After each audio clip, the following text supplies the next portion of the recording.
বাংলাদেশ একসময় বিদ্যুতের সংকটে অন্ধকারে ডুবে থাকত। এখনও সেটা রয়েছে।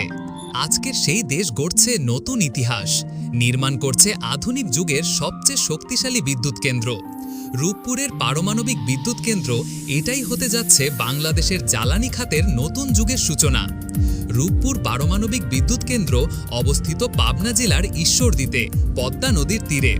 1961 সাল থেকেই এ জায়গায় পারমাণবিক বিদ্যুৎ কেন্দ্র গড়ার চিন্তা শুরু হয়েছিল, কিন্তু দীর্ঘদিন পরে রাশিয়ার সহায়তায় আজ তা বাস্তবে রূপ নিচ্ছে। এখানে ইউরেনিয়াম নামক জ্বালানি ব্যবহার করা হয়। রিঅ্যাক্টরের ভেতরে ইউরেনিয়ামের পরমাণু ভাঙলে প্রচণ্ড তাপ সৃষ্টি হয়।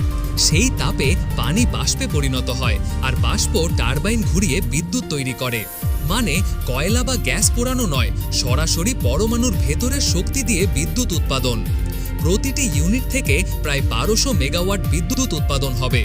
গ্যাস বা কয়লার মতো দ্রুত শেষ হয়ে যাবে না। কার্বন ডাই অক্সাইড বা ক্ষতিকর ধোঁয়া নেই, অর্থাৎ পরিবেশ বান্ধব। বিদ্যুৎ সংকট কমবে, শিল্প কারখানা ও অর্থনীতি গতি পাবে। তবে চ্যালেঞ্জও আছে। পারমাণবিক বর্জ্য বা রেডিও অ্যাক্টিভ পদার্থ নিরাপদে সংরক্ষণ করতে হয়, কারণ সামান্য ভুলও ভয়াবহ দুর্ঘটনা ডেকে আনতে পারে। চেরনোবিল কিংবা ফুকুশিমার মতো দুর্ঘটনা যেন না ঘটে, সেজন্য প্রয়োজন দক্ষ জনবল, নিরাপত্তা আর আন্তর্জাতিক মান বজায় রাখা। এই প্রকল্পের মাধ্যমে বাংলাদেশ এখন নিউক্লিয়ার ক্লাবের সদস্য। এটি শুধু বিদ্যুৎই নয়, প্রযুক্তি, গবেষণা আর আন্তর্জাতিক মর্যাদাও এনে দিচ্ছে।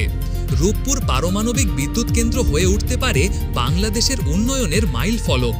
তাহলে কি রূপপুর পারমাণবিক বিদ্যুৎ কেন্দ্র সত্যি বাংলাদেশকে নিয়ে যাবে আলোর নতুন যুগ, নাকি এখানেও লুকিয়ে আছে ঝুঁকি আর অজানা রহস্য?